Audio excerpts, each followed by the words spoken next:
जामताड़ा जिले में भारतीय जनता पार्टी में टिकट बंटवारे को लेकर चल रही अंतर्कलह को सुलझाने के लिए गोड्डा सांसद निशिकांत दुबे ने जामताड़ा का दौरा किया। उन्होंने भाजपा नेता वीरेंद्र मंडल से मुलाकात की और इस मुद्दे पर चर्चा की।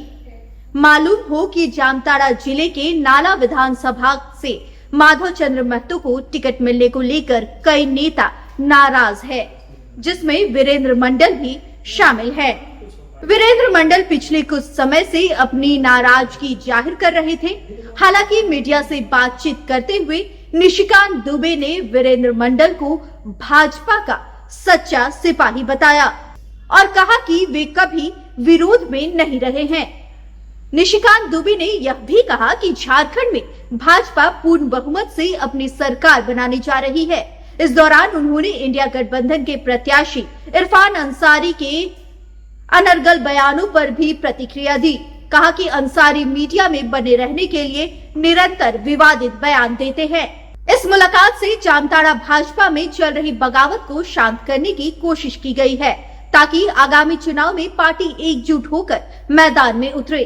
बीजेपी 2/3 बहुमत से सरकार बनाएगी और जो भी भारतीय जनता पार्टी को मजबूत करने के लिए जिस भी कार्यकर्ता ने योगदान किया, जैसे जामताड़ा में लगातार पिछले 10-15 साल से वीरेंद्र जी जैसे आदमी लगे रहे, मैं कोशिश करूंगा कि मैं बाटुल जी से भी बात करूं। आज मैं मिलने की कोशिश कर रहा था, शायद वो नाला में नहीं है। इन सबों को सरकार बनने के बाद सरकार कहीं न कहीं सम्मानजनक जगह पर बैठाएगी। लोकसभा चुनाव में जमीनी नेता कौन होता है जो लगातार लगे? अब जैसे यहाँ से वीरेंद्र जी चुनाव लड़ रहे थे, तो वीरेंद्र जी जामताड़ा से इस बार नहीं लड़ना चाह रहे थे चुनाव। वीरेंद्र जी बगल में है, वीरेंद्र जी ने खुद मुझे कहा, तो वीरेंद्र जी मान गए।